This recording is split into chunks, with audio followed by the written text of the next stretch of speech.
Welcome to Indiana Sports Beat Radio, presented by Endeavor Hospitality Group and Andy Moore Honda of Bloomington. Know your role and shut your mouth, you jabroni! Fires upfield into the end zone, and it's caught. Jelani Woods, touchdown! A 43-point night for Tyrese Halliburton. How do you like that, partner? Galloway drives all the way to the hole, throws it up, got it! Indiana's got their first lead of this contest. I mean, that's a goddamn Emmy winner right there. Now, from the Golf Club at Eagle Point Studios, here's your host, Jim Coyle. Hello, everybody. Welcome aboard. It's Hump Day, May 17th. Coming to you from the Golf Club Eagle Point Studios, back in the studio. Great to be here. Thanks a lot for being with us for another edition of ISB Radio. Of course, don't forget, ISB is powered by Andy Moore Honda.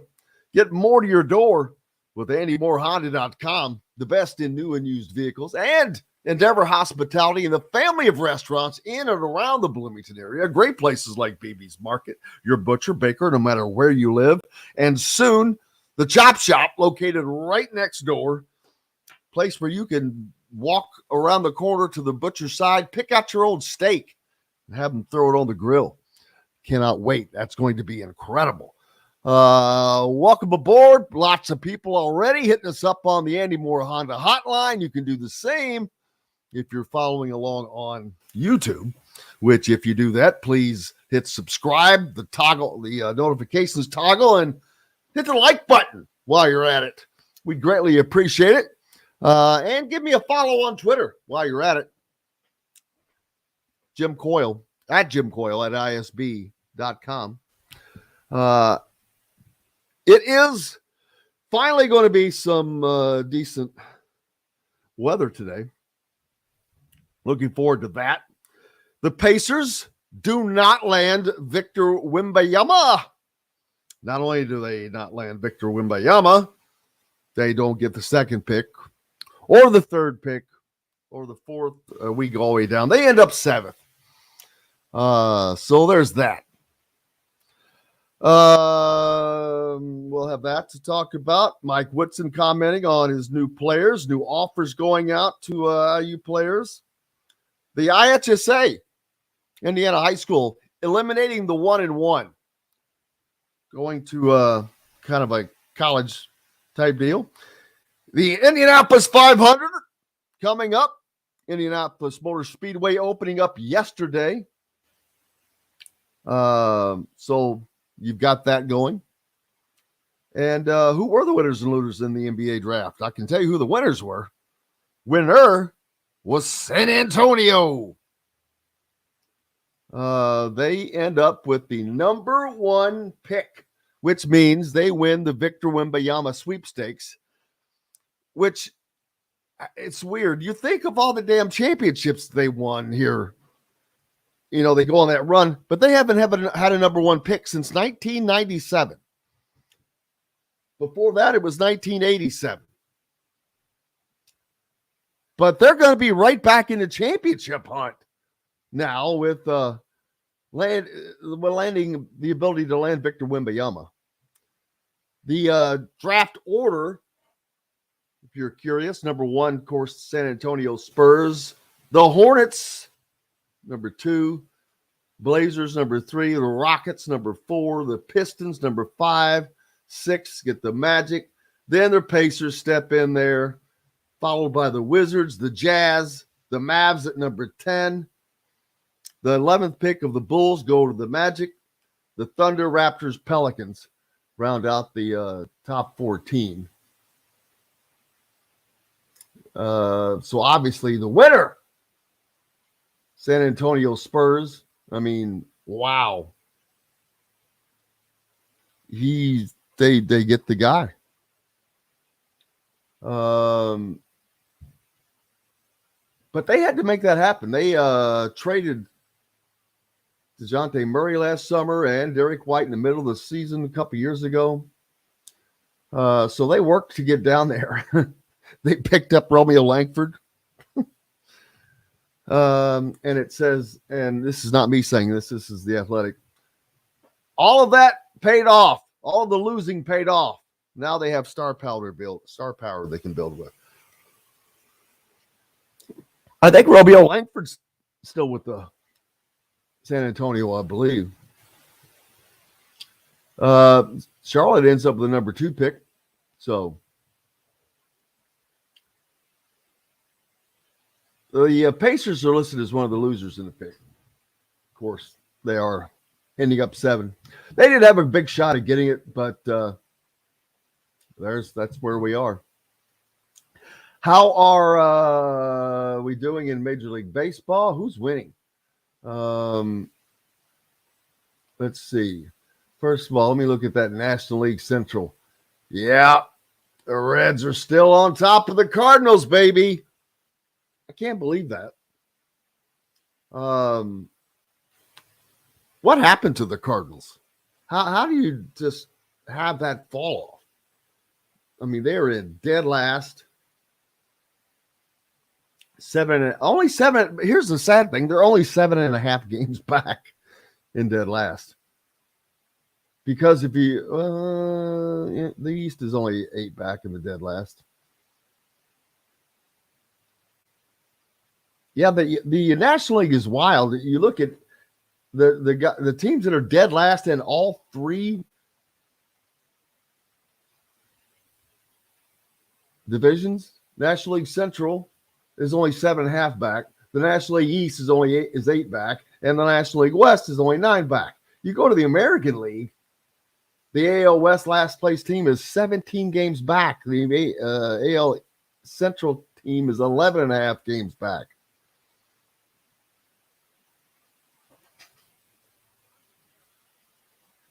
Rangers on top of the West. How about the Central? The Twins get a little mix. What? Newsflash! Kyle Neddenriep's on today. His Detroit Tigers sitting in second place. They're only 3.5 games behind Twins. Mercy my poor White Sox. Rick Bozich joins us later today. They're down there in the bottom. Not a good year. Not a good year for them. Kevin Brockway's Mets, they're stinking it up too. They're second to last, 6.5 games back in the National League East. There's your baseball wrap up. There is the baseball wrap up. Not much going on there. And how did you like Gabe Cupps the other day when he was on the show? What are your thoughts? I'll tell you, I get when I haven't met someone, I get it, and I get to talk to him like that. I quickly form an opinion, and I could tell that he easily handled. There were no nerves. It was just like him having a conversation with anybody else, which is how it should be. But not everyone's able to do that. I got a great sense that he's a guy that handles situations. I think the big lights are going to be, he's going to be fine. I think he's going to be a guy that likes it, craves it, but is able to perform under it. That is a huge, huge thing, people. There are a lot of people that are great in things. Different sports, doesn't matter. But when it comes time to perform in games and whatnot, the performance is not quite the same.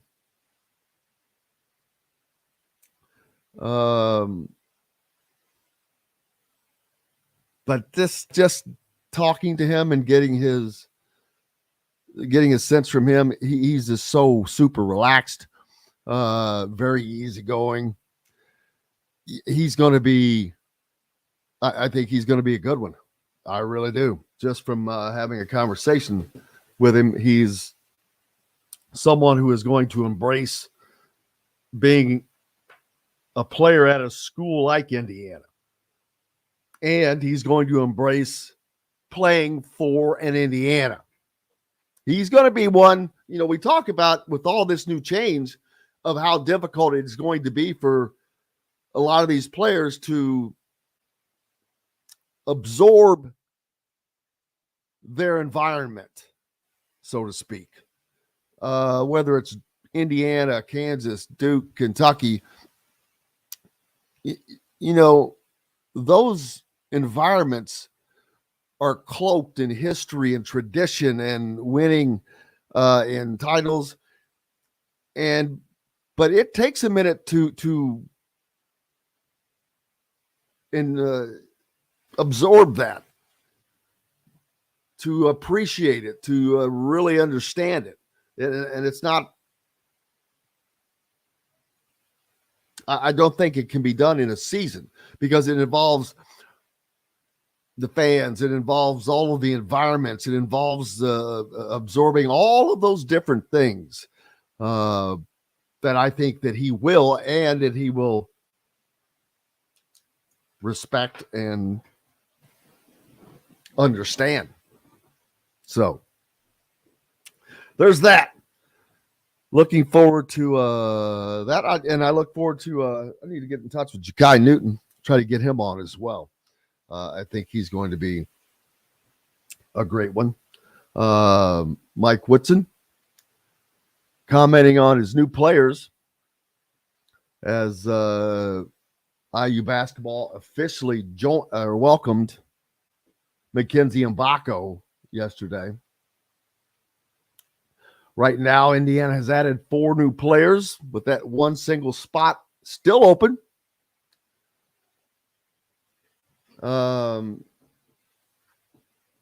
Losing Trace Jackson Davis and Jalen Hood-Schifino, amongst others. They had 7 openings, and they have filled 6 of those. Some with incoming, like I said, Gabe Cupps, Ja'Kai Newton. But then you've had Sparks and Khalil Ware, now Mackenzie Mbako. Indiana's going to have 2 McDonald's All-Americans on this roster for the first time in a few years. Mike Woodson had this to say: Mackenzie is a dynamic player and an outstanding young man from a great family. He has the chance to have an immediate impact on our program. He's a tremendous offensive player who gives us athleticism, length, and the ability to be an inside-out threat. He can beat people off the dribble, rebound, run the floor, and guard multiple positions. Like most freshmen, he will benefit greatly from time in the weight room. He is a winner who has played against high-level competition and was a state champion in high school. We can't wait to welcome him and his family to Bloomington. Something in there grabs me. He played against the high competition, and every recruit that's coming in has done that, which is hugely important because that's how it's going to be from now on. And that's what you want. You have to have a team of people competing. We've got to take a break. We've got more coming up here on the program. Kyle Neddenriep from Indy Star would be joining us. Rick Bozich as well. Looking forward to that. Plenty more. Brought to you by our good friends from BB's Market, your butcher baker, no matter where you live, and soon to be the Chop Shop, located next door. An incredible steakhouse. The great menu that I've already seen that looks incredible. Back with more right after this. We'll be right back to the Golf Club at Eagle Point Studios for more Indiana Sports Beat Radio with Jim Coyle, presented by Endeavor Hospitality Group and Andy Moore Honda of Bloomington. If you're in the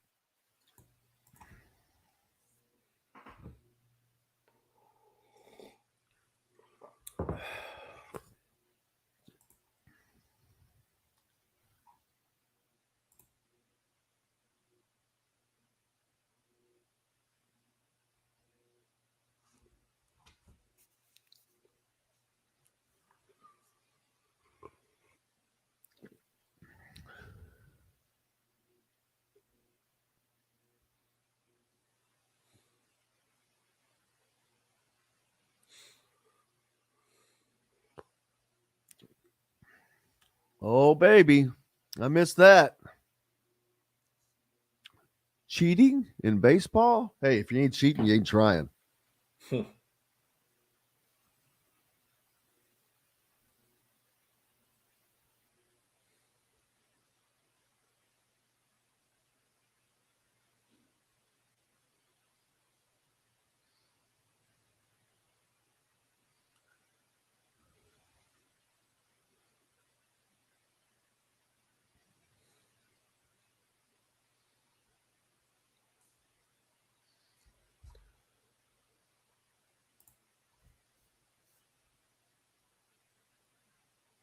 Yeah, so we'll have Neddenriep coming up at 9:10. I'm trying to move Bozich. Ike's in the Balkans. Man, you're moving around. You know what? I wish I could get a hat or a T-shirt from Ike from where all you're going. I'd pay for it too. Jeez. Or better yet, for Ike, just take me with you and we'll do the show from there. You know me, I'll go anywhere.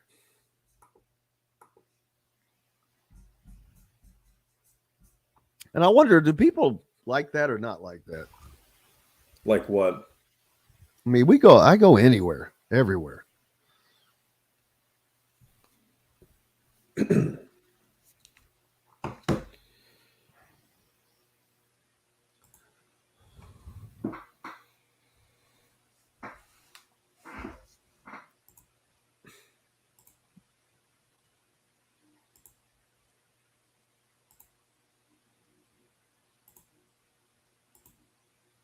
All right, here we go. Endeavor Hospitality Group, launched from a previous staple in Bloomington, the former Function Brewing, Metalworks Brewing Company is the culmination of a passion for beer, food, and custom metal art. Check out their custom growlers. Metalworks Brewing Company has an updated menu, new brews, and will be offered in all Endeavor Hospitality restaurants. Come taste with Dr. Hobbs' Brewing. Metalworks Brewing Company. Bring your passion and your thirst. This segment is brought to you by Southern Stone Restaurant. Now back to the Golf Club at Eagle Point Studios for more Indiana Sports Beat Radio with Jim Coyle, presented by Endeavor Hospitality Group and Andy Moore Honda of Bloomington. Welcome back. Indiana Sports Beat here on this Wednesday, May 7th from the Golf Club at Eagle Point Studios, of course. Great to be back in studio. As been out and about this week already. Monday down in Jasper at the Evansville chapter of the IU Alumni Association's golf outing, which was at Sultan's Run, which is one of the most beautiful courses around. I mean, absolutely gorgeous. In an incredible shape. So if you have a chance to play that course, man, you're missing out if you don't. Also, the Evansville area of the IU Alumni Association, if you're in and around that area and you want to join, please do. Reach out to them. They will welcome you, as they'll have watch parties and different things of the like going on at BB's or at BB's. At Bubba's 33 there in Evansville, located right off of the Lloyd, just like Bubba's 33 located right off of I-65 in Clarksville. Make sure you stop by and visit both of those. Pizza, burgers, beer, great places. David says most NBA draft sites have Jalen Hood-Schifino a late first round and Trace Jackson Davis a first round no-show. Yeah, no, he's I know that Mike DeCourcy is big on Trace, thinking that Trace Jackson Davis is going to be a potential late first round, and I'm sorry, I just disagree with him. I think at best that Trace Jackson Davis will be a mid to late second round pick. Jalen Hood-Schifino, I don't know where he's going to go. I mean, you've got, but of course you've had the combine. Who knows what they can do there? Trace Jackson Davis has the most the gain, the absolute most he gained there. If he can do what we saw on video from Dustin DePirick, knocking down some shots,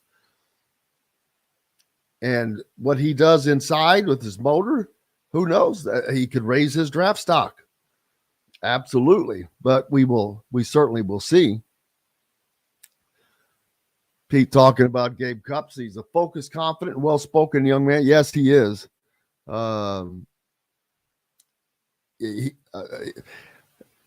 Gabe Cupps, Gabe Cupps seems like an Indiana high school basketball player. I just get that feeling from him, about him. He just has that feel. And I'm talking an old time. He seems like a Tom Coverdale. I just get that sense from him. So I think he's going to be a good one in a lot of ways for Indiana. We'll see. Dave G asking, can anybody tell me why Leal has dropped off of the radar as being a contributor to this basketball team? Well, I cannot tell you I'm in practice. And I know that Anthony is connected deeply to the team. I mean, he is involved. When during games, he's as involved as anybody. One of the things that in talking to him last year during the NCAA tournament when we had more access was, he's down there watching coverages and calling out plays. So he's involved in the game. But to answer your question, talent. It's not a knock on Anthony, but the guys that they're bringing in are just better. The guys who are in front of him are just better. There's just no other way to put it. I mean, they either play better defense, they play better offense, whatever the case is, there's a reason. I mean, it's not that he's a bad guy. It's not that he does bad things. So it's pretty simple. It's just talent. I mean, he's just a great guy, but unfortunately, they're bringing in guys that are better. Appreciate that, Russell. He hit the thumbs up button. First. He hit it first, he said. I appreciate that. Wish everyone else would hit it next. Give us a thumbs up on if you're following along on YouTube. But yeah, I just it's just talent. He is he's still an important part of the team though. Because he's an Indiana guy. Not only is he an Indiana guy, he's a Bloomington guy. So he brings a lot, and now he's older. So he brings a lot to this team, especially for the newer guys, all of them, even the talent, even the uber talented guys. It doesn't matter who they are. Anthony brings something to the team still as well. I talked about yesterday. This plays right into what I talked about yesterday with all these new faces on these teams every year, year after year, and they're coming from all over the place. It's going to be really, really difficult for a team to have great chemistry, to just always have those bonds. Because they're coming from everywhere. They're new constantly. It's constant turnover. That's why you need guys like Anthony Leal. He's a hometown kid. He can continue to be a glue guy in practice. I know you've got Trey Galloway as well. But he has an important role there. But I hope I answered your question.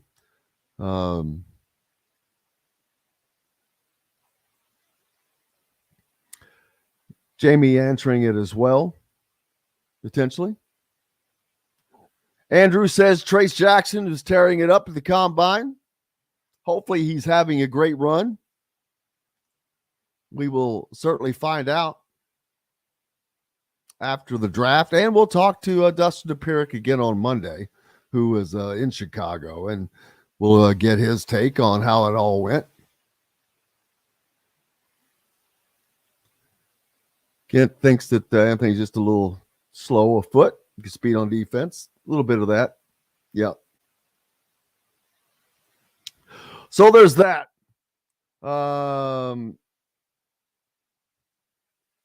Yeah, Ike telling me to come over to the Balkans. I'd love to, man. Wouldn't that be something? Live from the Balkans. That would be a good time. I would enjoy that immensely. Philip says European players tend to be underrated before the draft. Expect a few to jump in the draft higher than expected. Exactly. Love it, Kent. You like to get out and about and take it on the road. Russell says, wait until you see how Mbako interacts with his team. What an outstanding person and family. Unbelievable. He feels good about the world today, knowing people like him exist. Well, you know, it takes it in a different direction. But Anthony Richardson, the Colts draft pick, he was that kind of guy. And it was like, oh, wow, where did that come from? What an incredible kid. I hate to say kid, guy, family. And so that apparently is the same with Mbako. The importance of that is immeasurable. Immeasurable, especially when they're that talented, because that tends to keep people grounded. That tends to allow better chemistry. That tends to encourage better chemistry. So I think that's a good sign for the Hoosiers, obviously. Now, questions about Indiana landing the big guy. Yeah, that should be answered. The questions of Indiana beating the big guys, that should be answered. Indiana now has brought in the likes of Jalen Hachifino, Malik Renew, Khalil Ware, Mackenzie Mbako, just in a couple year span. Liam McNeely at Montverde Academy, going to be paying close attention to exactly what happens with Mbako, because Mbako expected to probably be here just a year. But guess what? Liam McNeely would love to fill that spot.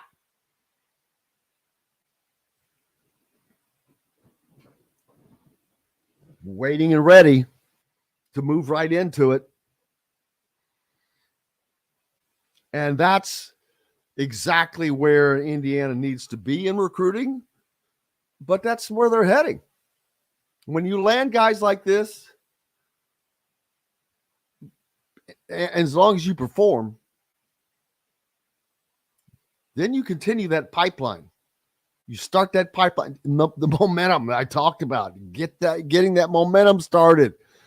And Indiana's starting to get it. And winning will just catapult that. How's everybody else doing? Who's going to the track for practices, for whatever else is going on? The weather absolutely incredible today, at least in and around central Indiana. If you were going out to the track,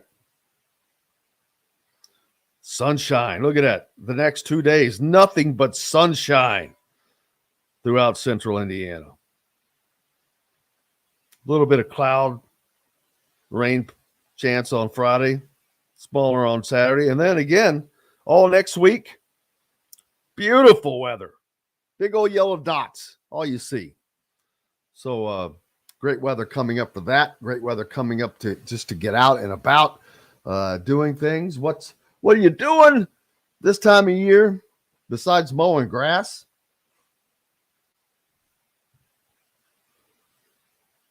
I think I mentioned the ISSA eliminating the 1-and-1, going to 2 shots instead of the bonus next year. Big rule change there. Let's see. Michael's going to the track tomorrow.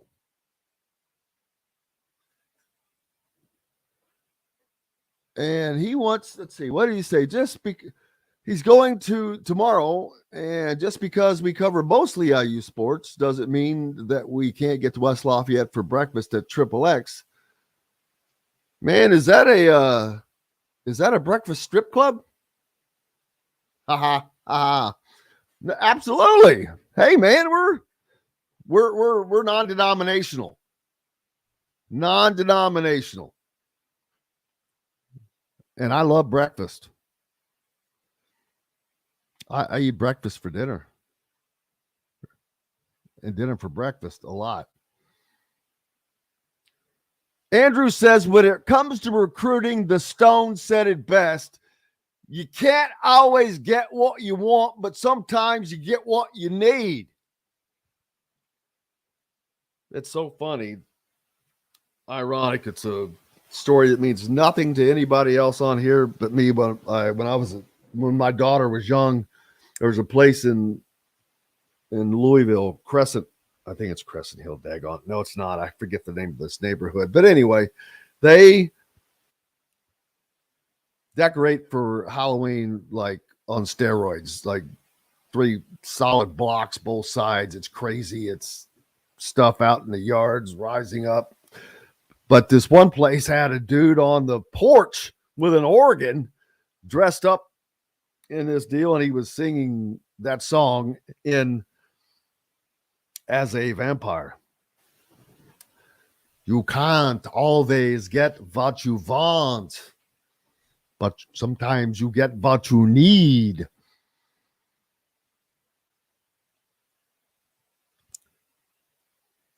Ike says, night moves, then wee willies jump up the street. Ike's been to Bloomington, I'm going to say. Kent says breakfast is the most important meal of the day.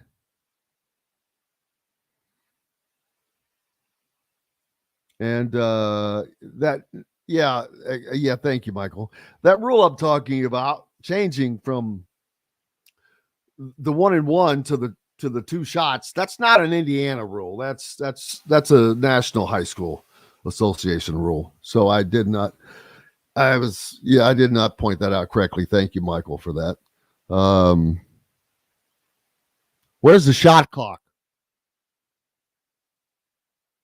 Where's the shot clock? Time for a shot clock in college and high school basketball. Let's make them all, make it all even. And speaking of make it even,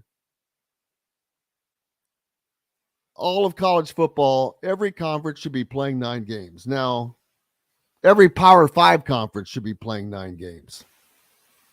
Now, then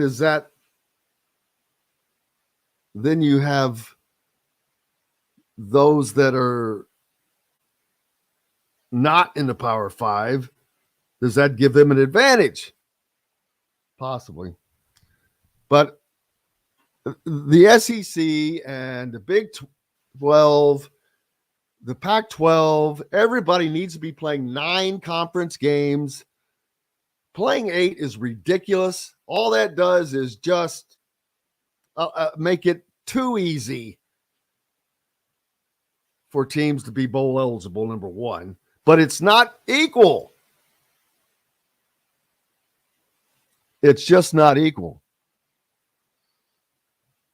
It's a huge difference playing 9 conference games versus 8 when it comes to bowl eligibility.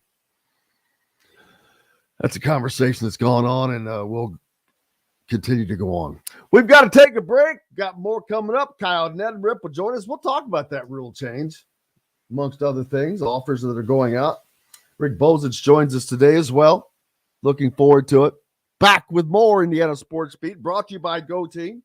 For those on the go, whether it's you, your kids, the team, it's hard to find a tasty, fresh snack that is healthy.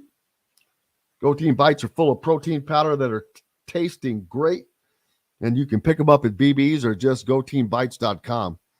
Back with more ISB Radio right after this. We'll be right back to the golf club at Eagle Point Studios for more Indiana Sports Beat Radio with Jim Coyle, presented by Endeavor Hospitality Group and Andy Moore Honda of Bloomington. Whether it's All right. Rick Bozich is good for 9:30, and he's going to stick around for 2 segments. So we are good to go. Man, Hubert's coming up. 31st. That's going to get here. That's going to be here faster than you know it. Schleppity, schleppity. Mm-hmm.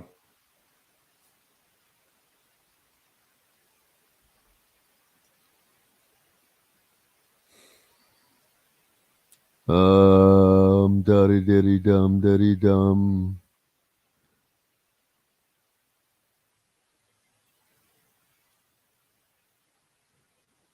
Da da da dum duddy dee dum. Doody dee doo.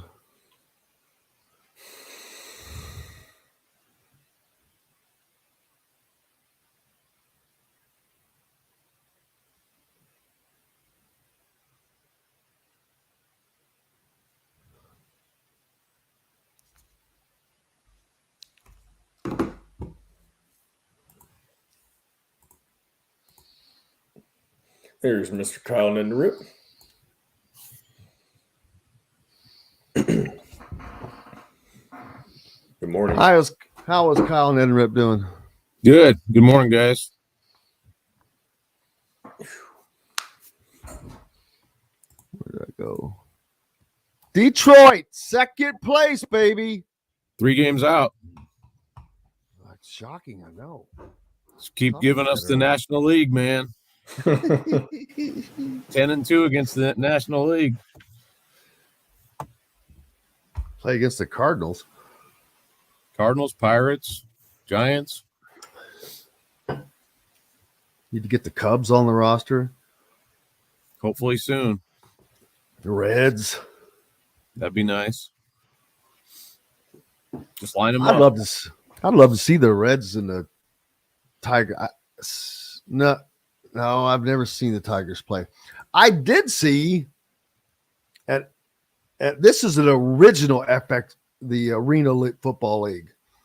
I saw an Arena Football League championship in Joe Louis Stadium. Is that right? Is it still up? I think so. I think it is. I mean, it's one of those great old stadium arena. I'm like, it's this old brick building with the arena inside of it. It's crazy. But yeah, I think it was old. And I saw the Reds and Tigers, I think it was maybe 2 years ago in Cincinnati. And Cincinnati was really starting to not play well. It was towards the end of the season. Tigers probably had there's probably 40% Tigers fans. They were gearing up for their losing streak. Yeah. All right, here we go, guys. once a week. That's right, it's the fastest, simplest, and easiest way to avoid decision fatigue. You pick your plan and pick up at BB's Market with no extra charge. So leave the heavy lifting to us and enjoy healthy eating with stocked meals in your fridge. Order online today at thefreshfork.com. Fresh Fork is a proud partner of WOW Network. This segment is brought to you by RE/MAX Advanced Realty, Indie Home Pros team by Cheryl Sizemore.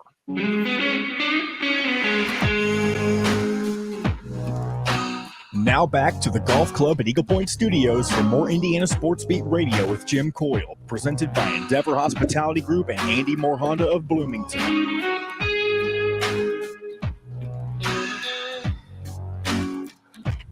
Welcome back on this Wednesday. It is May 17th. Happy Hump Day.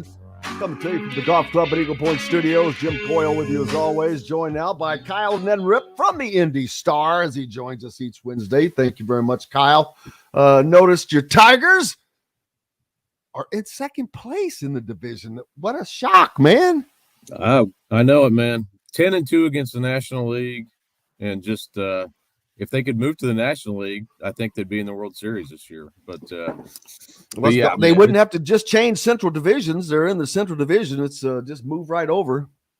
Yeah, I got the Pirates today. I said if they got to 500, I'd get the baseball package on TV. But so yeah, they're close, man.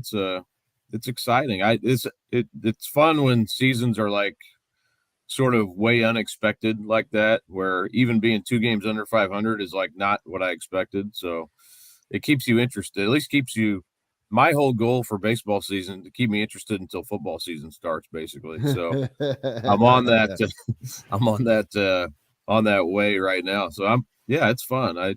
I listen. I got the MLB app, so I try to listen to the games and when I can. And it's my youngest son's a big Tigers fan too, so we have a text, constant text on how the games are going, and they're good texts right now. The Central Division in both leagues is just, boy, that's just a group of teams that that's like a bunch of fist fight teams. I could just see putting these teams in the ring and having you got Detroit and Cleveland, and the South Side is Chicago, Kansas City. They're mobbed up. Then you come over to the National League, Milwaukee, Pittsburgh, the North Side of Chicago, Cincinnati, and St. Louis. But just it's like the black and blue. Yeah. That's the black and blue league of baseball. Well, definitely I'd say probably both divisions are right now, but Cleveland is probably the most talented team in that division in the American League anyway. And I keep waiting for them to sort of take off. They're not hitting very well, but the Twins are pretty decent too. And then everyone after that, I know I've got some White Sox fans I know pretty well, and they are not happy at all. So, I'm happy to see them not happy. So that's never really liked the White Sox, and it's kind of fun to see them struggle. So, but yeah, our good friend Rick Bozich, he's on today. He's a huge White Sox fan, and so he's. But my favorite thing about the White Sox is I don't care. I love to watch. I'm not a White Sox fan, but I am a White Sox postgame fan because I just love to listen to Ozzie Guillen, especially when the Sox are losing. Because they finished 20%. You can't understand a thing he says, and it's funny as hell. He's the funniest. It's like listening to Ricky Ricardo and Lucy. Yeah. And the Cardinals are kind of in the same, I think they're hitting. They'll start to come out of it because their lineup is just so good. But got a lot of, the Cardinals are probably, I lived down there for a long time, and I've followed them closely. So I'm curious how their season goes too. But man, they've dug such a hole. I don't know, if they can get out of it. But yeah, baseball's fun. But, I don't know how long the Tigers can stay up there or even close, but it is fun when you see like a Riley Green, who people probably don't know him yet, but he's a really, really good young player, and he's on fire right now. So it's fun to see where those young guys you can start to see them start to emerge, and I think he's going to be if not a superstar, like I think he's going to be a long major league player and a really good player. So. Yeah, Riley Green's one, and then Torkelson, their first baseman, is I think still the jury's out a little bit, but he's got some power and some pop, so it's fun to see those guys. There's actually some young talent I think that can start to come through. We need to set up an ISB radio baseball travel or something. Go to a game in St. Louis, and go to a game or 2 games in Chicago. Go to a game in Cleveland. You can go to a game in Cincinnati. boom, just hit you can hit all kind of stuff there. We are lucky around here. We got a lot of places that are close, you can drive to, and it's the luckiest play. I've had this conversation, not even about baseball. Actually, the conversation I've had mostly recently has been about the fact that when you think of the greatest sporting events in the world, I mean, the ones where everybody watches, the Kentucky Derby is in that conversation. The Indianapolis 500 is in that conversation. I'm trying to think of the Super Bowl is in that conversation. What other events are in that? I mean, Olympics are on a different level. So Final Four, because the Olympics are on a different level, and like the what's the other damn thing they do that where the flopping happens? World Cup. Yeah, they're kind of different. That's their motto, where the flopping happens. Boom, I love that. I love that. Love that. Where you can flop for free. Flop with us. Come flop with us. But what are some of the other events that you would put on the level of the Derby and the Indianapolis 500, where they're just gigantic events?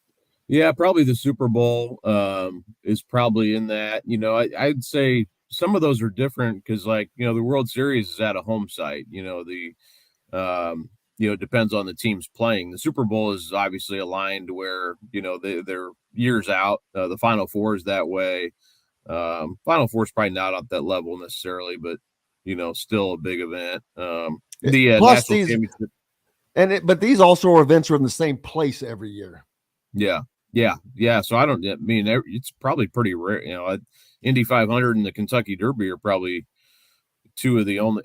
There's just a low key, really good one is the College Baseball World Series in Omaha. That's not at that level, obviously, but that's a destination every year. That I've been to several times. It's really fun. And then so now you add in the opportunities to see professional sports. Well, the Final Four is in Indianapolis probably every 4 years. There's always stuff going on there. Then, like I said, you add in the ability to go to St. Louis for professional football or baseball, to Chicago for 4, actually 6. You want to add in hockey, you want to add in baseball, football. You've got all kinds of teams there that are only hours away. Cleveland is not that far away. Indianapolis has professional sports. Columbus, Ohio has professional sports. Nashville has a football team. Mm-hmm. And then you put in the Indianapolis 500 and the Kentucky Derby.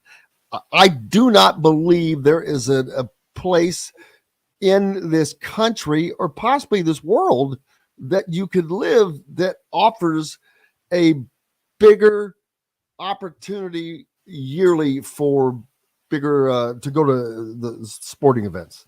Yeah, and it's and like you said, I mean, you're not far from, if you want to go see a Bulls game or a Cubs game or a Red Wings game or whatever, you're not that far from all those places are drivable for a weekend, for something like that too, which is nice.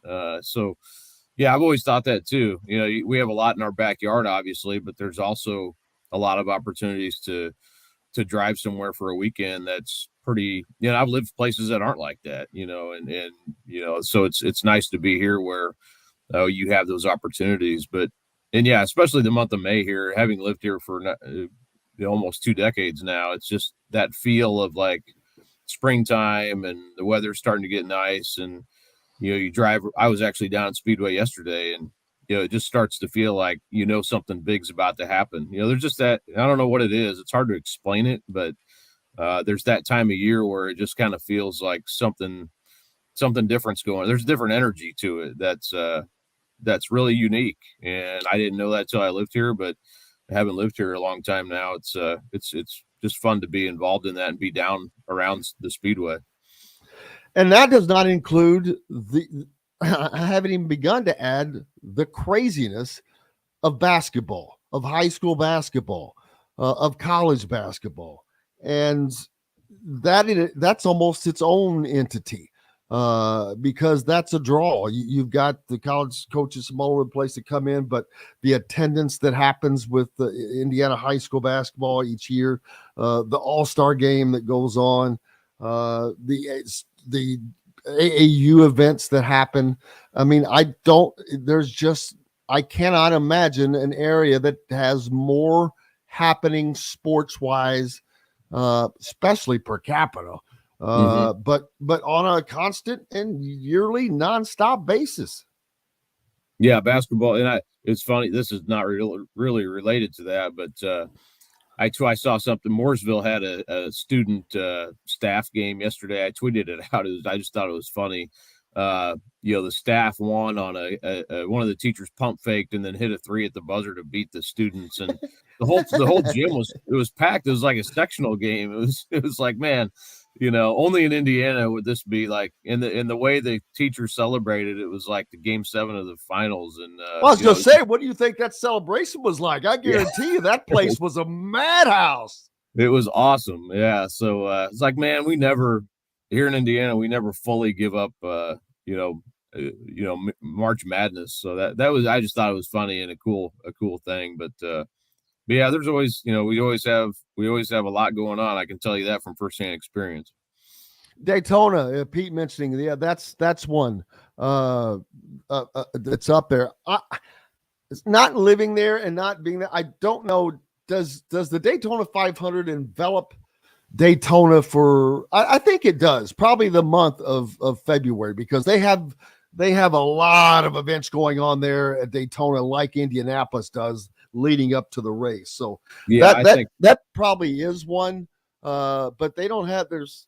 Then that's it. There's nothing else that goes on there until Daytona comes back. Spring break. Don't they have that a big spring break destination? Or it used to be in the 80s and 90s, I think. When I've heard about that, Kyle. I heard that is a possibility. I'd have to look back into my. Well, that's a long time ago, but yes, I did spend a spring break at I can tell you the hotel. Oh wow! Okay, well, we're getting personal now. No, and it was not even a chain hotel, and I specifically remember the hotel, everything. So yeah, we drove down all night to get to Daytona. I think we got there at 2:30 in the morning, so obviously could not check into our hotel. And I woke up. We're just parked on the damn beach, and I'm like, what the hell? All you can see is the ocean, which was cool as hell, but it scared the crap out of me, man. I'm like going, whoa, hey. I never went there. We went to Padre Island, Texas one year. I've never been there. That was a haul. It's probably the same thing. Drove all night and got there and spent, I don't even know how long, 4, 5, 6 days there, and 9 guys in a 4-man room. And it was a good time. It always is. What's going on with you right now? I'm doing a lot of track. Got girls sectional track that we had yesterday, and boys track tomorrow. Working on a couple of different projects, and a lot of coaching changes. Mount Vernon hired a new coach this week, Joe Bradburn, who was at Greenwood.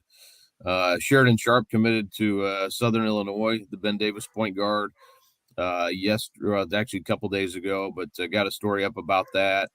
So yeah, kind of a miscellaneous, working on a couple projects, like I said, that hopefully have out this summer, and writing some track features and things like that. So definitely staying busy. I mentioned the National High School Federation rule change that will be adopted, of course, with the free throws going from 1-and-1s to 2, just like college does.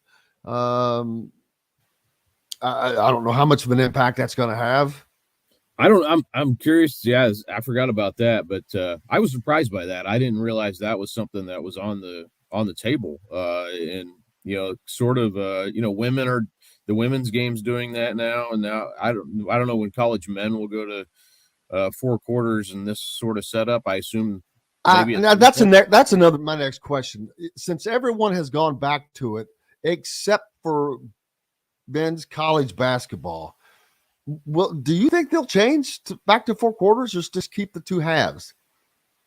I don't know. I mean, I kind of assumed that they would go to 4 quarters because the women did, and I don't know why the difference. And I don't know what the big deal. I'm not sure. Maybe they're feeling like, why do we need to change it? But if everyone else has it that set up, I'm not sure what the whole. And of course, high school's always been 4 quarters. It's just the fact that the foul thing is changing now. But yeah, I think it's going to be funny to see next season when high school basketball starts and people don't realize this rule has changed and are going to wonder what the heck's going on. So I'm kind of looking forward to that and the reaction to that. But I don't know. I think I don't know how to feel about it. I don't know that a change was really necessary, but I don't know. Maybe I'm not sure what the difference will be. And I would think it'd be fairly negligible, but getting rid of the 1-and-1 does seem like a kind of a big move, a big change, at least from the way it's always been. Yeah, it does. I think that it doesn't reward the good free throw shooters. But Kyle, I can't thank you enough, brother. Look forward to it. Don't work too hard this week. Sounds good. I appreciate it, Jim. You bet. Kyle Neddenriep from the Indy Star joining us here on Indiana Sports Speed Radio. Coming up next, the great Rick Bozich joins us from WDRB.com. Back with more right after this. We'll be right back to the Golf Club at Eagle Point Studios for more Indiana Sports Beat Radio with Jim Coyle, presented by Endeavor Hospitality Group and Andy Moore Honda of Bloomington. If you're in the market, oh, look at him, proudly wearing the Sox hat, even though they are stinking it up and bringing up the second to last place, 9 games out. Yeah, but they won last night. Come on, man. Let's see. So did the Reds. Who'd they beat? Miami? No. Must have been somebody bad. They're on a 1-game winning streak. But they're only 5 games out of first place. They just brought that kid up from Louisville who's pretty good. Matt McClain. That's where Lee Corso would stop, take a picture of the standings. We're only 5 games out, guys. Good point. How are you doing, brother? I'm good. How are you? Good. How was Derby? I was fine. Last week's been Denny Crum time. Yeah, daggone it. That was rough. What was that like? Wish I could have made it down good for to that. see a bunch of the former players and good to see how much they respected him and came back and were there for the funeral. How's Susan doing? She did fine. She did. I used to work, or not with her, but when she was at WDB, of course you know that. But when I was at 32, she was there then. It made me wonder how things are going to be when Coach Knight passes. What's going to happen? Yeah, I think that's going to be a big event. You do? At the Assembly Hall? I do. I mean, I cannot think of,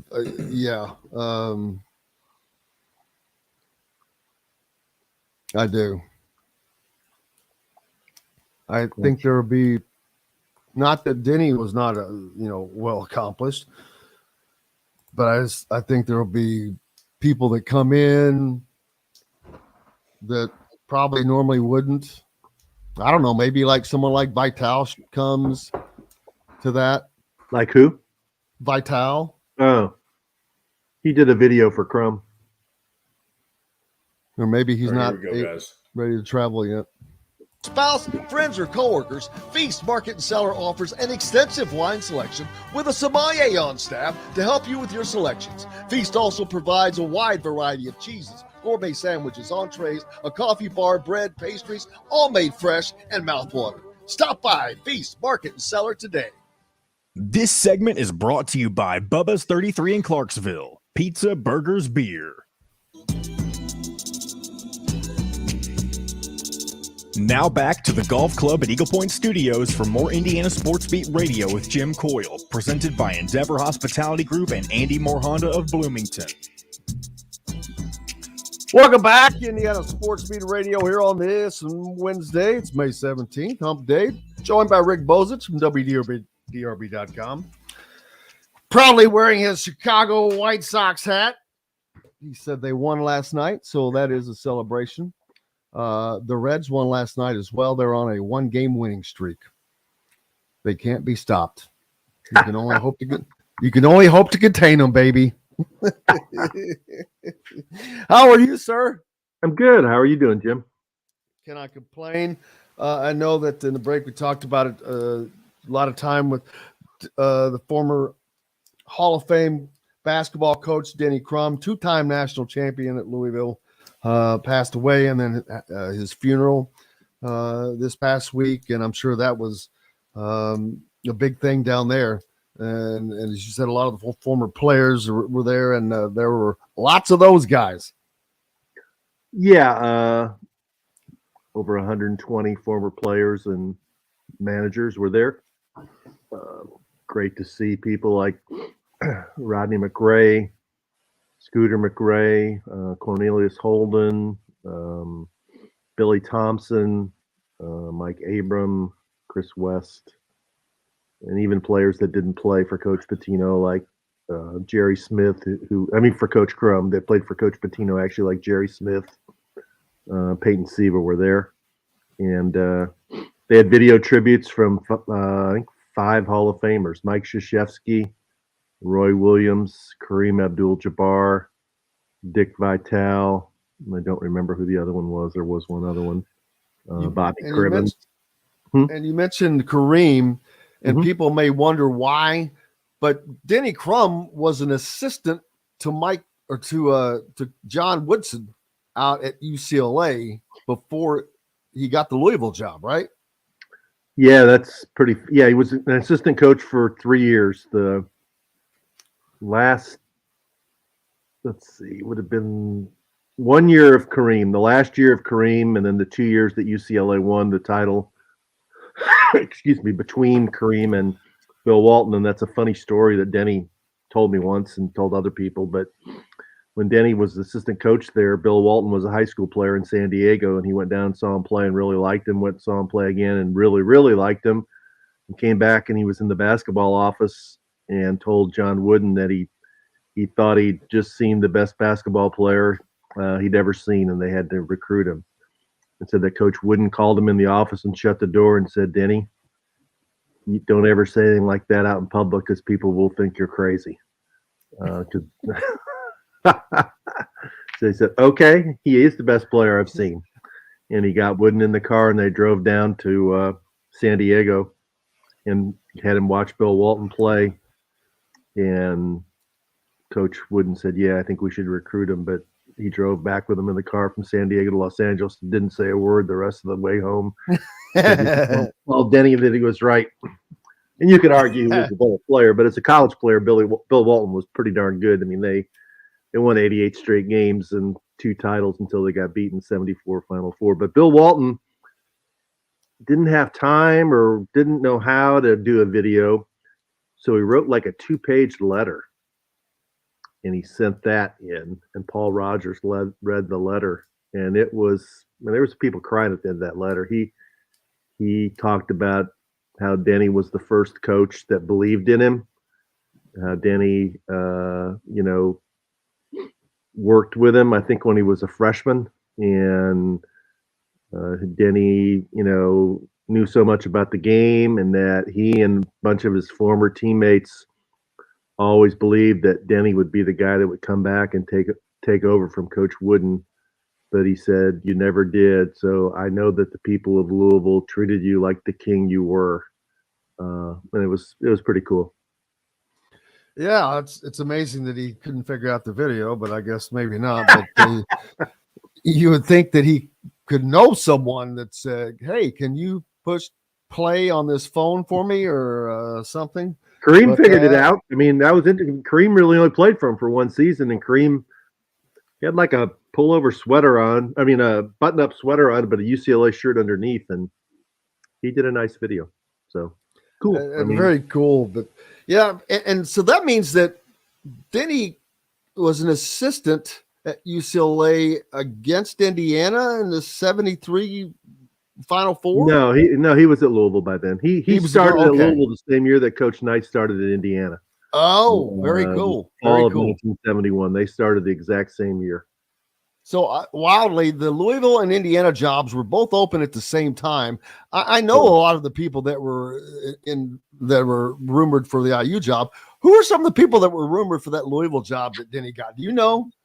The only thing I've ever heard, names? Louisville wasn't big at that. Was Louisville not big at that moment? It was pretty big because Wes Unseld and Butch Beard had played there, and they were really good players. I mean, they were ranked in the top 10 pretty consistently. The players wanted one of the assistant coaches to be elevated. That story came out last week. And then Denny actually picked Louisville over Virginia Tech. And I think his initial salary at Louisville was $24,000. Plus, he got privileges to play golf at Hurstbourne Country Club and something else. Which back in the day was a big deal. Huge deal. Huge deal. And worth money. What's ironic now, right? I think back to both of those guys, Hall of Fame coaches, Denny Crum and Bob Knight, arriving at Louisville and Indiana at the same time. They would win 2 national titles back to back 2 times. But both of their initial teams, and Bob Knight's continued, but even Denny's was built on an Indiana high school kid with Wes Unseld, who played in the 71 high school Final Four, right? Oh, wait a minute. Wes Unseld played before. No. I'm thinking of Junior Bridgman. I'm sorry, Junior Bridgman. Well, he inherited Jim Price from Indianapolis Tech. But Junior Bridgman came in to the Final Four, and then his first recruit was Junior Bridgman from East Chicago, Washington, who was potentially. I talked to you last week and said Coach Knight tried to recruit him, but he didn't come. That was the year Knight's first class when he had Steve Green and Laskowski and those dudes. So yeah, he did, and he had Roger Berkman on his 1980 national championship team. He had some Pancho Wright was from Indianapolis. Yeah, Floyd Central's Greg Deucer. Danny Mitchell was from Crawford County. Yeah, he had some Indiana players. How a kid from Crawford County ever made it onto a national championship team? That the odds of that happening are more than me winning the lottery. You know, it's interesting. A couple people brought this up when I was reminiscing with. I'm talking about Crawford County, Indiana, people. Yes, you are. Just west of Harrison County. Coach Knight and Coach Crum were actually pretty good friends for a while. They both liked to hunt and fish, and Coach Knight came down to Southern Indiana quite a bit to hunt and fish, and they would meet and do that. And Coach Crum was very involved in the old Foster Brooks golf tournament that they had at Hurstbourne as a fundraiser, usually around Memorial Day. And he would get Coach Knight to come down. And then Denny Crum was also a very big horse racing fan, and Coach Knight was good friends with Wayne Lucas, and he would always come to the Derby. So even though their personalities were different and the way they coached was different, they came from different backgrounds, they were close friends. And I'm remembering that in 1987, when Coach Crum coached the Pan American Games team, that he called Coach Knight for advice on, coaching international basketball, because Coach Knight had coached the Pan American Games team early in his career. And then did he tell him not to hit a police officer? Coach Crum didn't have that part of it. That's another thing these players talked about. Not one player said they ever heard him cuss. He was the most mild-mannered guy. Quit dinking around. That's what he would tell you. Quit dinking around. I've told this story. When I was a peon at WLKY in Louisville, CBS station, I had to go over and get just a soundbite from Denny as before they started practice. It was Christmas Eve, I think. uh, over at are they still practicing the same practice facility? No. Well, now they've got Yeah. their own practice facility now, right on campus on the Floyd Street, right before the railroad tracks. I think this may, but anyway, I'm in there and then I realize, I forgot my light. So I got to run back out to the car, grab the light. I come back, well, the damn doors are locked and it's a holiday. So there's nobody around and I have to wait. Finally, somebody comes out, I can get in, but practice has already started and they just got beat by somebody. And so it was pissed off practice. So they played for practice for 3 hours. And I had to wait for 3 hours to get that stupid quote. And I had to have it. I had to have something. But as soon as practice was over, he just walks over, says, "Oh, hey, you need to talk to me." And I was just, I was just a kid basically. And I was shocked, but he was just so easy to work with and just a great guy. He loves coming to practice for a long time. Anytime we wanted to come, sometimes, he'd come over on the sidelines and talk to you when practice was going on. He was not of the paranoia camp. Was usually pretty quick and gracious after the game, win or lose. And,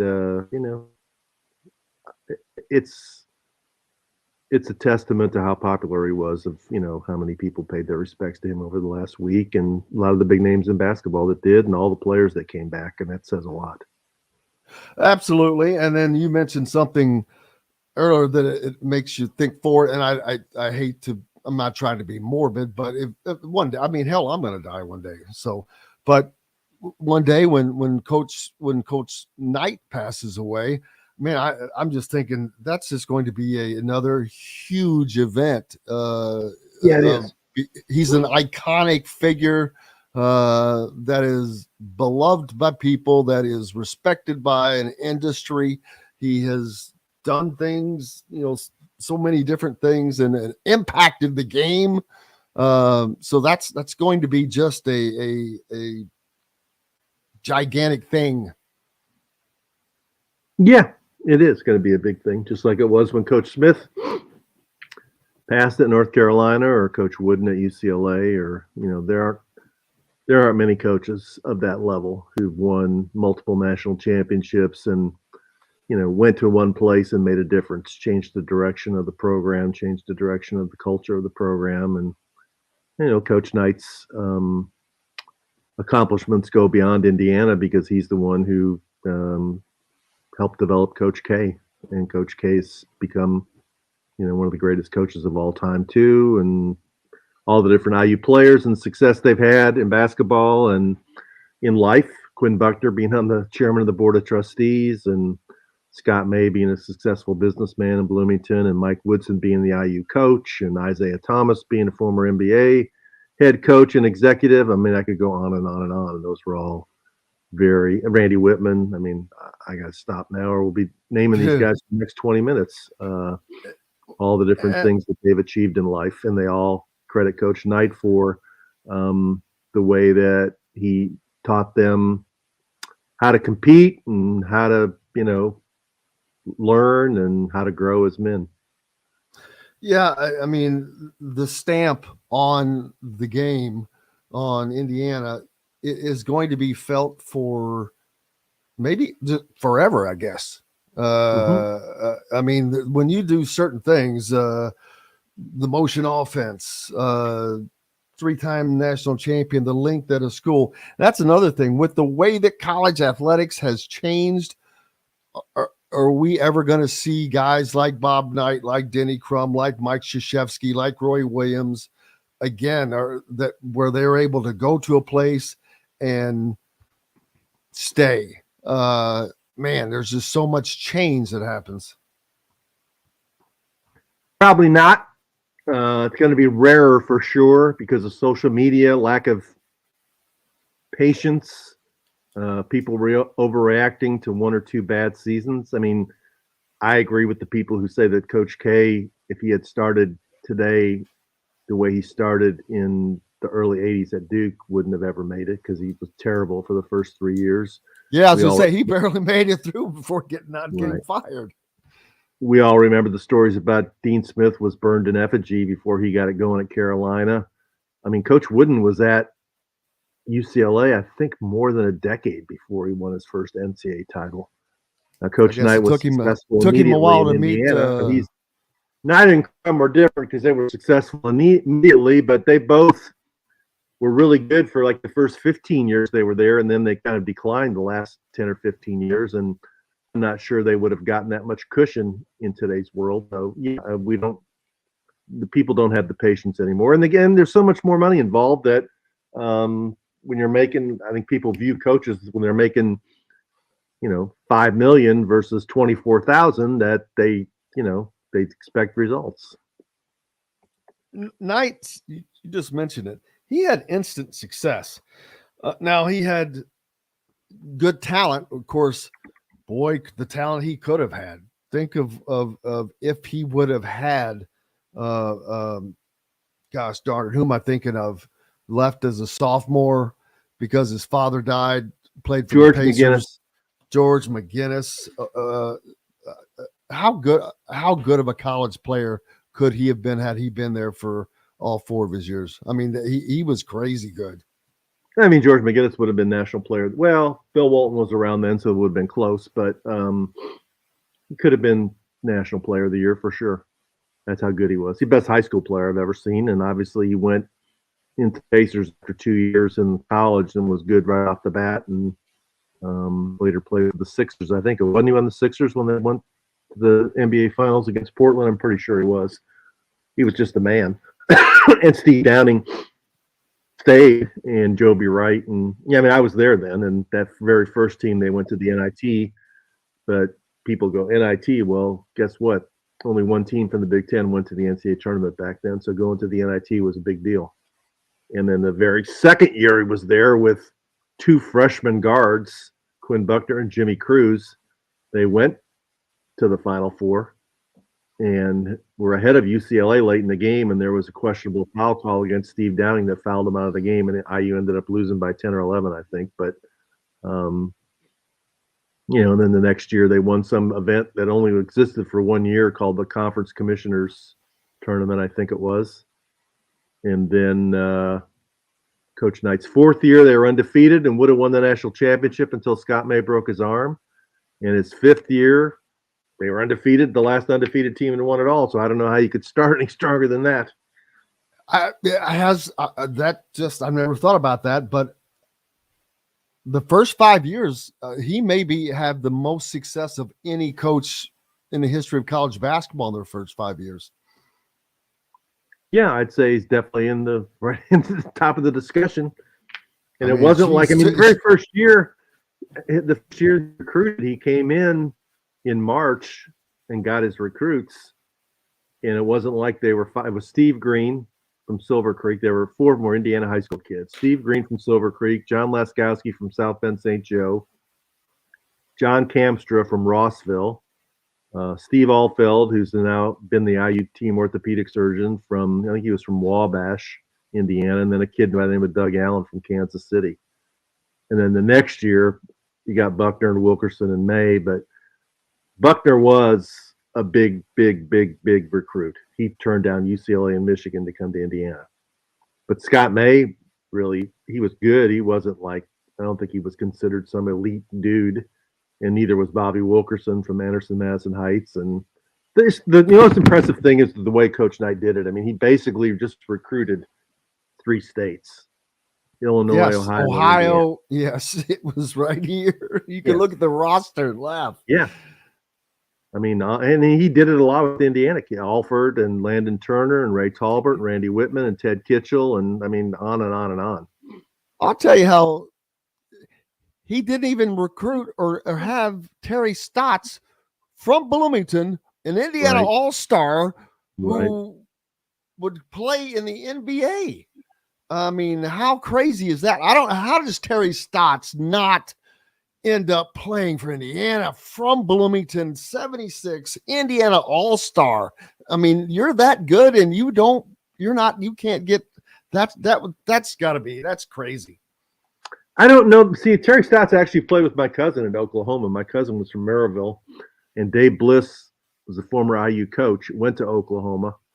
And I think the kids who weren't quite up to IU's level went to play for Coach Bliss at Oklahoma. They also had a guard from Indianapolis who went.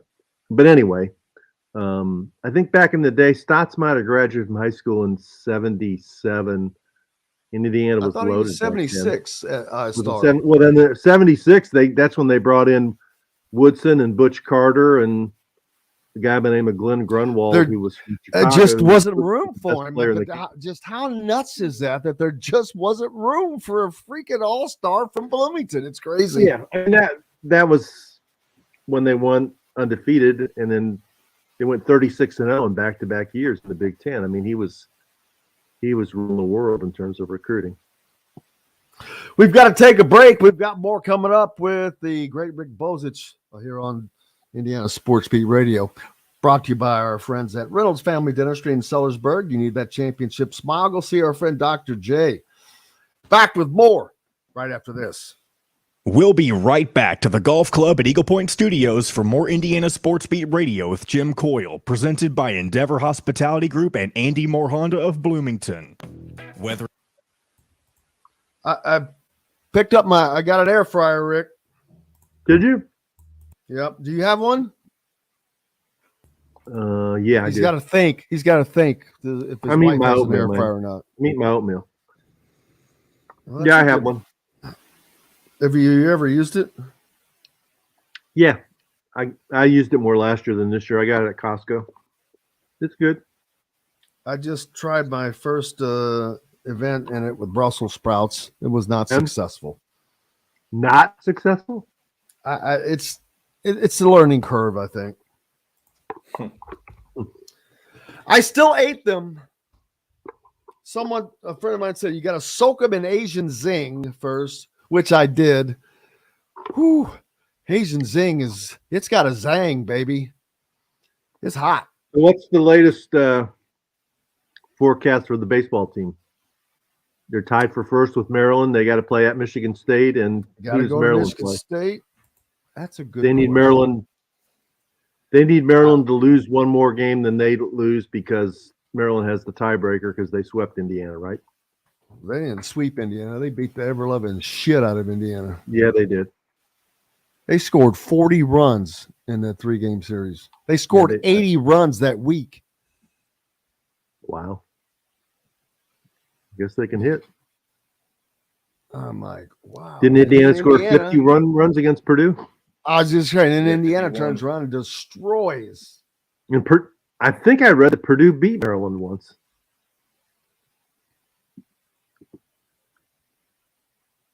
Is there any speculation on whether Indiana will be a tournament host? It probably depends on if they win the Big Ten or not. The Big Ten, yeah, the Big Ten tournament, or maybe the regular season. Because what has happened to Indiana State? How are they doing? Because they were rolling. Yeah, that's true. And they beat Indiana, didn't they? Yep. Well, they split. Oh, they did. Maryland finishes the weekend at Penn State. Yeah, that's number 20 Maryland series against Penn State.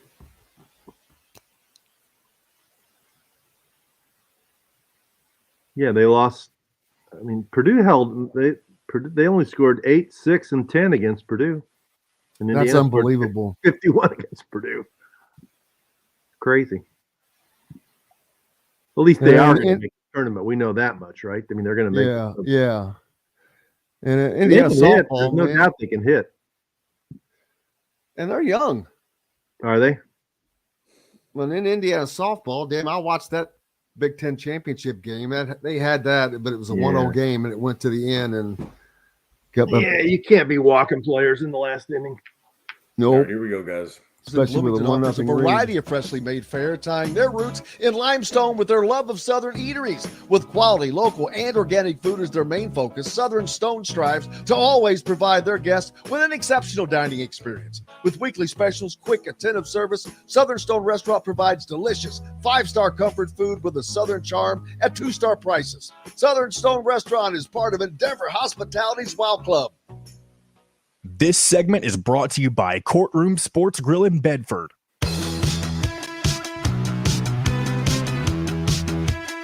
Now back to the Golf Club at Eagle Point Studios for more Indiana Sports Beat Radio with Jim Coyle, presented by Endeavor Hospitality Group and Andy Moore Honda of Bloomington. Welcome back, Indiana Sports Beat Radio here on this Wednesday. It's May 17th. It's Hump Day. The great Rick Bozich with us. Rick, Indiana picked up a gigantic recruit last Friday, Mackenzie Mbako. Most people thought that he was probably going to head to Kansas, but that was just based on nothing. Toward the end of the day, a friend pointed out that of all the publications, not one person, not one had crystal balled him to Kansas. And Really? And I was like, really? I was the same one. I was like, really? And that resonated with me. And then this was at like 5:00, and he just kept saying it. I'm like, okay. And then finally at like 5:59, I sent out a tweet that goes in the morning. I said, this morning I was feeling Kansas, but at 6:00, I'm feeling Indiana. And unfortunately, I didn't know that. I think he had sent it out about 8 minutes prior to that because I was expecting it at 6. But anyway, Indiana lands Mackenzie Mbako, a huge get in so many different ways. First of all, on the court, of course, what that's going to do to the team, but also to perceptions of national pundits, to perception of potential recruits. It just sends a message that has a nice ripple effect. You're right. I mean, the message it sends is Indiana can be a player in any recruit that it wants to be. Doesn't mean you're going to get them all. You're probably, if you're recruiting the really elite guys, you're going to lose more than you get. But message that,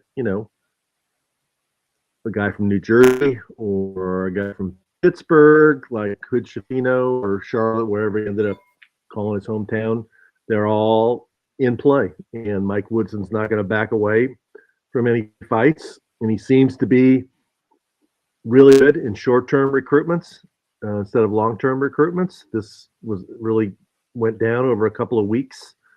And I think if you can get a guy on campus where the player and his parents talk to Coach Woodson, I think he's really good at making him feel comfortable and selling what his opportunities are, both on the court and off the court in Indiana. And it was impressive. I mean, I saw this kid play. I think we talked about this briefly last week.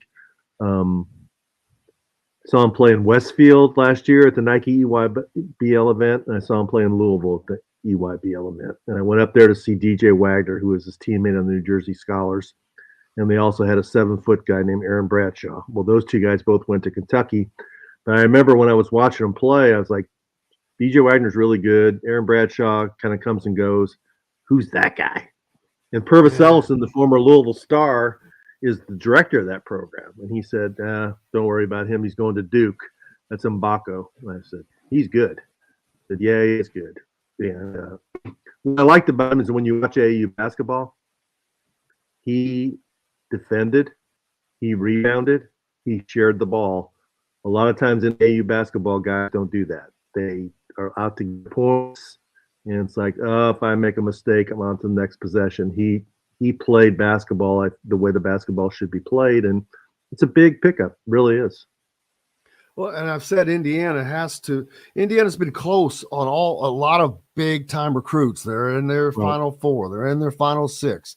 Filipowski, TJ Power, on and on, yeah.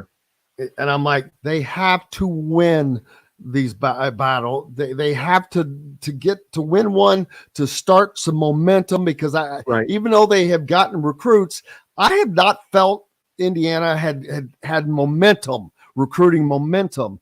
And I think this is actually the beginning of potential momentum here, because now you've got guys specifically watching.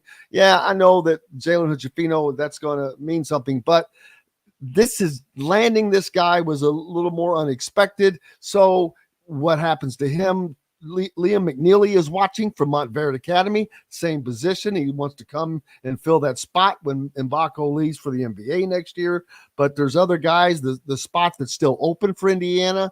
That I've said that now, instead of Indiana courting people, there probably will be players that are more apt to being more receptive to looking at Indiana on their own. It will be easier. Dylan Harper's one. There's been a lot of speculation in the last week about Dylan Harper, the kid from New Jersey. I saw the one article on Rivals where they told Dylan Harper that Mbako had committed, and he goes, "It's Indiana, isn't it?" I had a feeling he was going to go there. Coach Woodson will be good for him. That was pretty impressive. That was endorsing a dude going to Indiana. And I used in Dylan Harper's Final Five. But you're right. The 24 and 25 classes are a lot stronger than the 23 class. The staff's had an extra year to be there and develop relationships with these kids when they were sophomores and freshmen. And you would think that they would gain momentum. And, they've been to back-to-back tournaments. If you can make the tournament again this year, it'd be the first time IU's made 3 straight NCAA tournaments since 2008.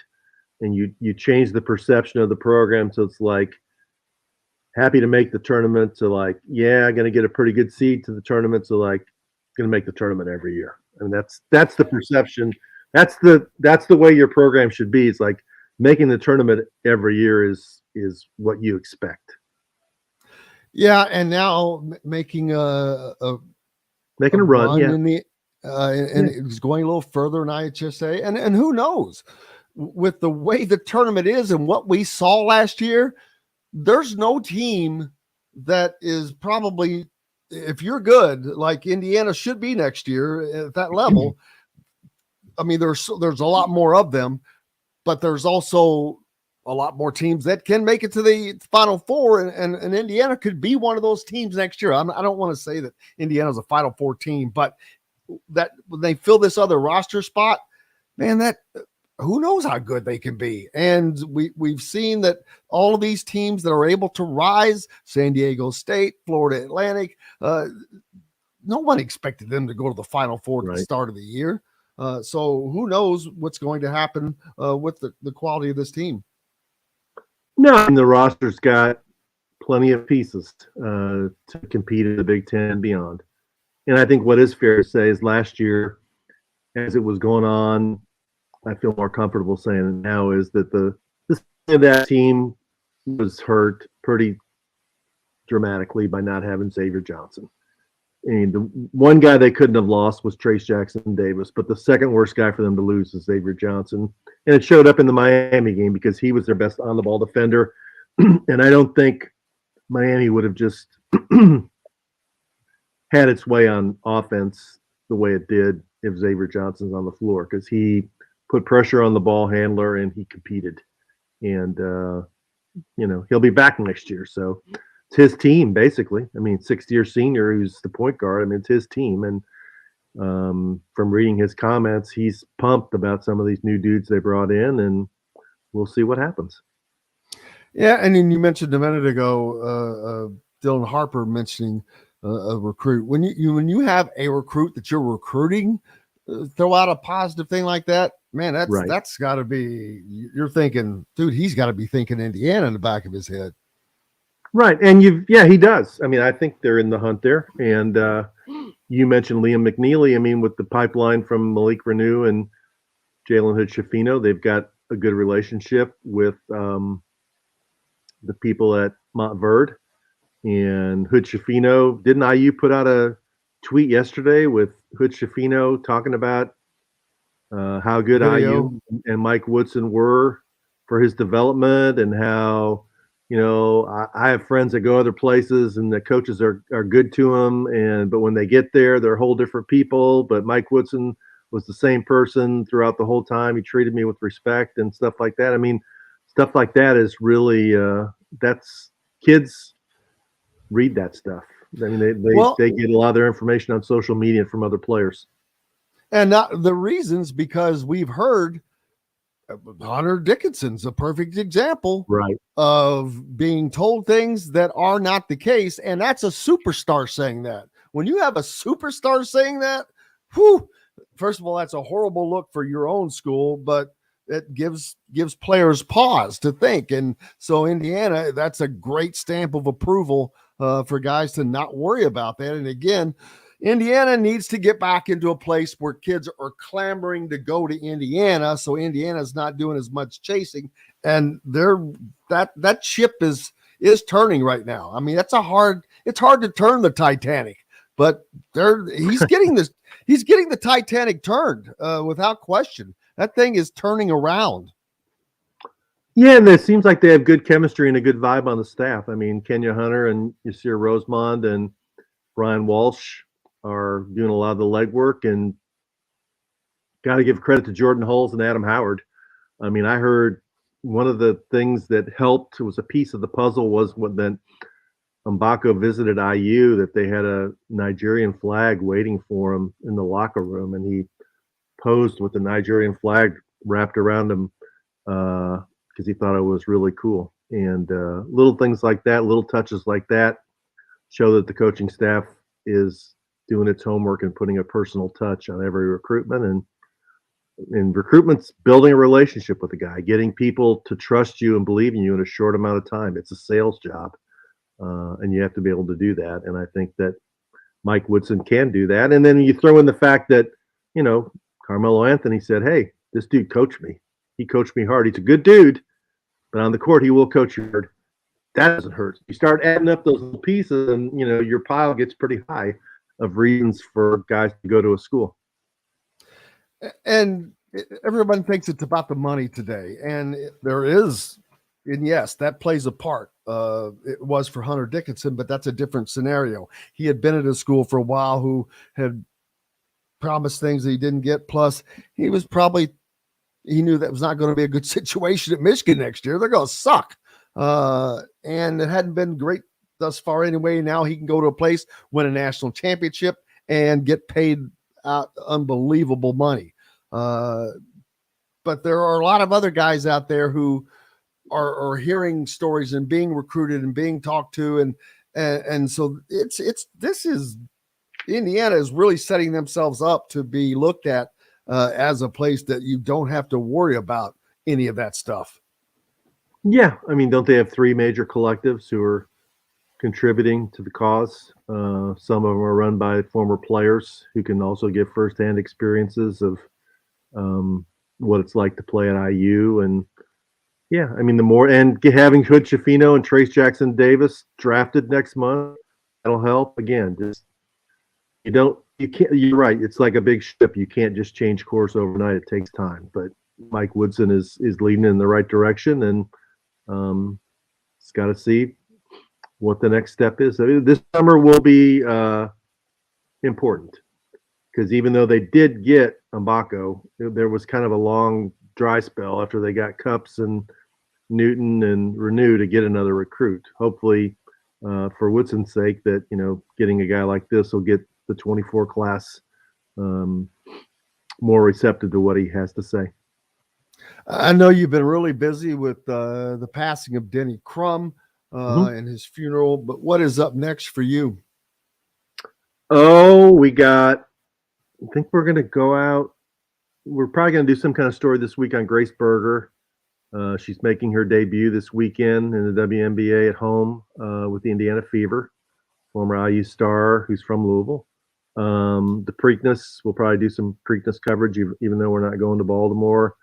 And it's the last weekend of the college baseball season. And I know that IU's playing at Michigan State, but the Louisville baseball team, which is kind of just broke a 7-game losing streak last night, they had a big series at home with Florida State this weekend that they probably have to sweep to even make the ACC tournament.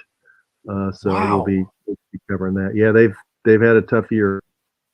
They started out great. They were ranked top of the country, but the last month has been really rough for them. Who's the favorite in the Preakness? Mage, he's the only Derby horse running in the Preakness, and he's the favorite. But the big story is that Baffert returns from a 2-year absence to the Triple Crown. I did not realize that. Yeah, he's got a horse. I think it's called National Treasure, running from the number 1 post position. So Bob Baffert Tough returns spot to win from, but how funny would that be if he won?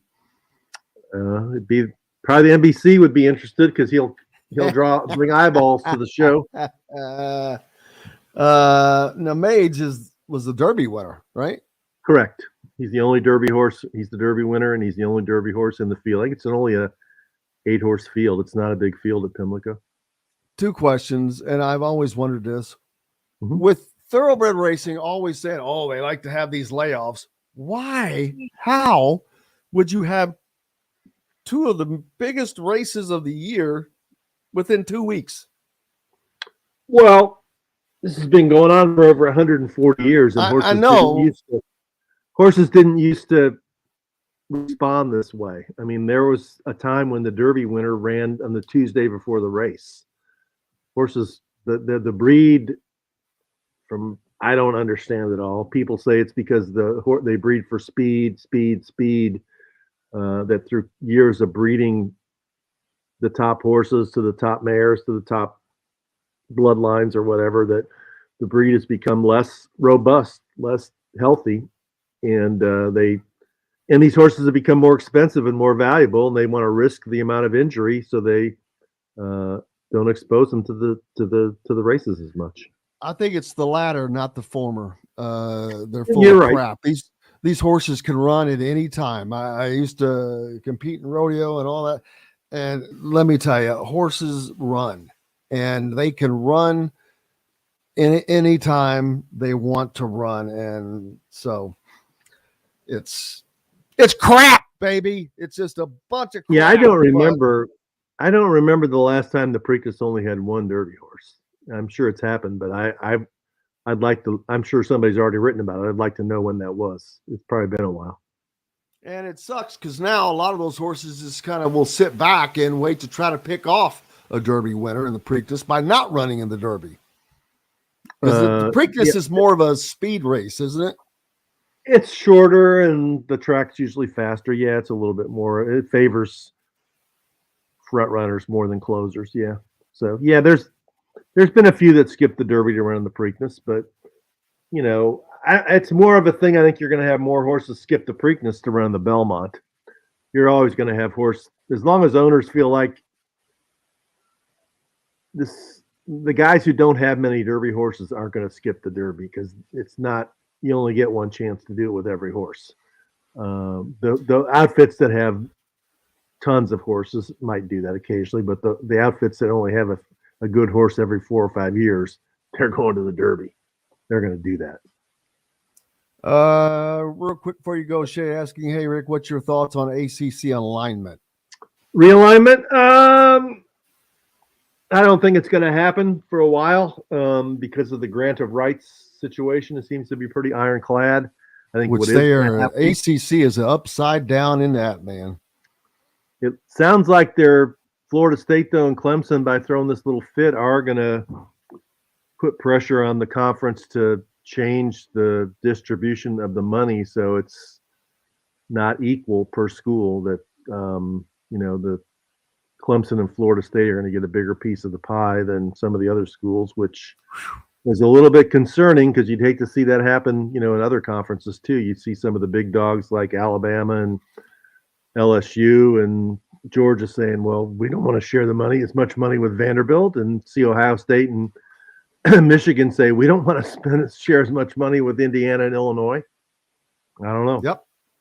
Because people don't realize football pays the bills, man. It's never enough money, though. I mean, they're making more money than they ever have, and it's now they got this new contract for TV where the schools are going to get what, $90 or $100 million a year, and they still need more. I mean, it's insanity. And that goes up when UCLA and USC join. Right. Yeah. So I don't know. As I said, this is a story that's going to pop up. These conferences have their spring meetings every year, and these realignment stories are going to pop up every year. They are. I mean, every year they're going to happen because there's always going to be somebody that feels like they can get a better deal somewhere else. And there's always going to be an ambitious conference commissioner who's going to say, I can make my mark and make a name for myself from making this move and adding this team. And that's what's going to happen. Because these guys who are conference commissioners now, I mean, some of them, they're not even college guys. They're like former TV executives or internet people. They don't care about tradition or rivalries and that stuff. They care about what kind of content can they provide for TV and for streaming that they can maximize dollar revenues. And I don't know. I don't like it, but I'm sure that I'm not in the majority. I don't like the way they just trash tradition, and the whole thing is just, I'm not a fan of the way it's going. I agree with you, Rick Bozich. Hold on for a second in the break here. I want to say something to you. But Rick Bozich from WDRB.com. Cannot thank him enough. As always, make sure you give him a follow. If you're not, you must be lost on Twitter and everywhere else. Back with more right after this. We'll be right back to the Golf Club at Eagle Point Studios for more Indiana Sports Beat Radio with Jim Coyle, presented by Endeavor Hospitality Group and Andy Moore Honda of Bloomington. If you're in the, I was going to say, bring a cooler to Huber's. Okay. All right. What do you grill? Yeah, I grill. What do you grill? Prefer to grill? Usually burgers, sometimes salmon, occasionally steaks. Not a big steak guy? Huh? No, I am. Steak guy? I don't grill steak that much. I mean, I will. Is that what you're bringing, steaks? Well, just different. I can get whatever. I was like, oh yeah, oh god, yeah, I love them. As a matter of fact, I'm gonna grill one today. They're so good. Yeah, I'll grill steaks. Yeah, I'll bring a cooler. How big? Oh, it's not a side of beef or anything. Right, just like a regular cooler. Yeah. Okay. Yeah, I'll bring one. Be happy Cool. to. May 31st, right? You betcha. All right. Thanks, Jim. Thank you, brother. Have a great day. See you Rick. next week. Appreciate You too. you. All right. Bye-bye.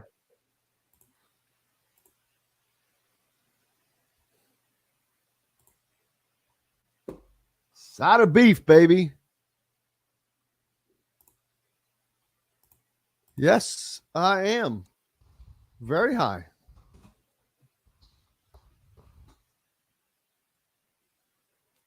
Very high on how it was all pulled together.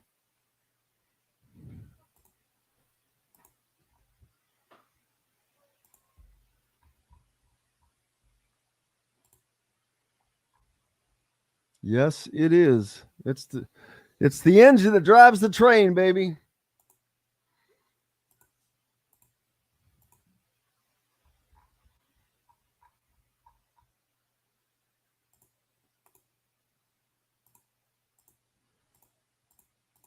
Yeah, but Notre Dame does not have as good a deal with NBC. As a matter of fact, once USC and UCLA joined the Big Ten, and I'll tell you this again on the air, Notre Dame's deal is half of what the Big Ten will be. Why is my hat crooked?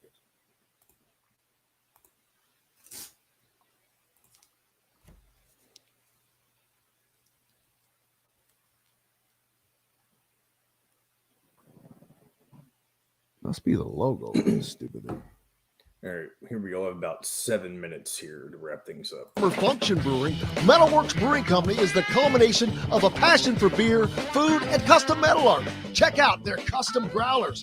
Metalworks Brewing Company has an updated menu, new brews, and will be offered in all Endeavor Hospitality restaurants. Come taste what Dr. Hops is brewing. Metalworks Brewing Company. Bring your passion and your thirst. This segment is brought to you by K-Bello. Now back to the Golf Club at Eagle Point Studios for more Indiana Sports Beat Radio with Jim Coyle, presented by Endeavor Hospitality Group and Andy Moore Honda of Bloomington. How you doing? It is Hump Day, May 17th. Man, talk about the middle of the middle of the week, middle of the month. It's all downhill from now for the rest of the month. And then we head to June. June 1st. What happens June 1st? There's something. I forget. Isn't there something happening? Sports or just in general? Yeah, I can't remember what the hell. It could be the either the NBA draft removal deadline or the transfer portal deadline, one of those two. Or no, the transfer portal has already happened. That was May 11th. Yeah, but that was to get in. There's a point where it closes too, like in general. Yeah, I don't know when that would be. I think it's the NBA draft withdrawal deadline where you have to, if you're going to come back to college and retain your eligibility. We can take a look at that real quick. Regardless, Indiana has offered a scholarship offer to 2025 point guard Darius Acuff Jr. By the way, it's May 31st is the NBA withdrawal deadline. That could be what we were thinking of. There you go. Withdrawal. Yeah, but like if you're going to retain your college eligibility, you have to withdraw by the 31st. And then the draft is what, June 14th? I don't know when it is, but it's in June. Well, there's that. But like I said, meanwhile, Indiana has offered another point guard, Darius Acuff Jr.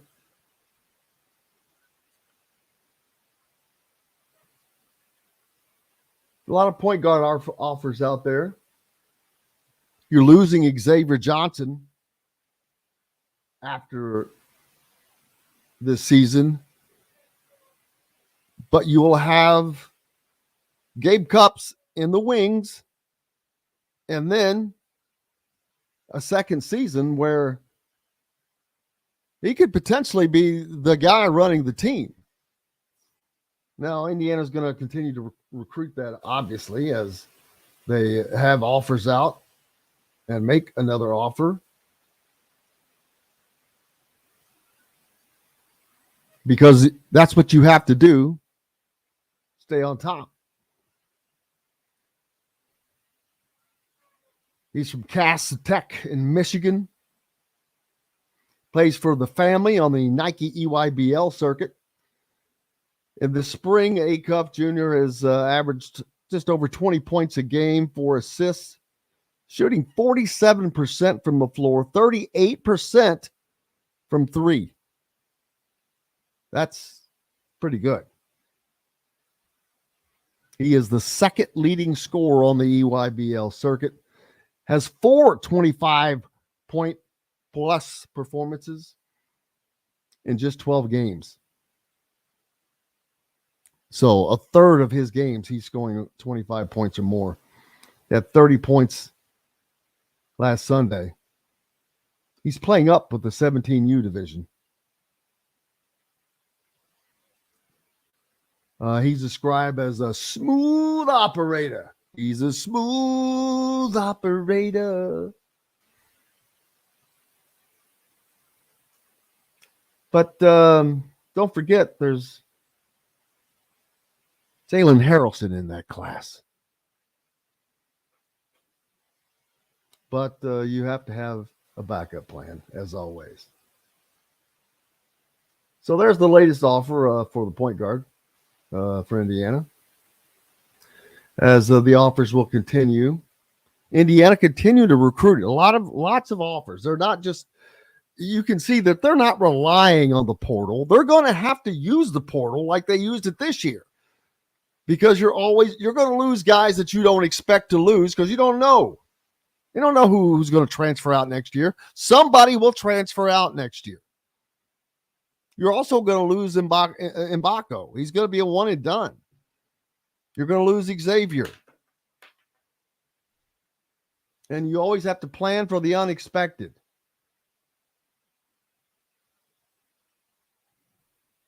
which they are doing. Indiana getting out ahead of the high school recruiting. They were behind for the first year or so. Now they're out in front, and landing these guys makes that much easier.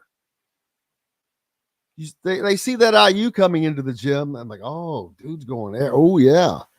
Matters. 1 minute. We've talked about it in all time. It matters. Great. Another great program today. So happy to be joined by Cal Neddenriep from the Indy Star. Appreciate him very much as always. And, of course, the GOAT, Hall of Famer Rick Bozich. Always a joy talking sports with my man Ricky B. Thanks to John, John the producer, for keeping us between the white lines. Most importantly, thanks to you. Without you, no reason for us to be here. Back tomorrow to do it again. Full slate of guests. Looking forward to it. You'll go out and have yourselves a great day. Until then, until tomorrow, I'm Jim Coyle. I will see you on the radio. Thanks for listening to Indiana Sports Beat Radio. Be sure to subscribe to our YouTube page for more clips and team coverage of Indiana basketball, football, and more. You can also find full episodes and tons of other content on thehoosier.com. We'll see you next time for another edition of Indiana Sports Beat Radio.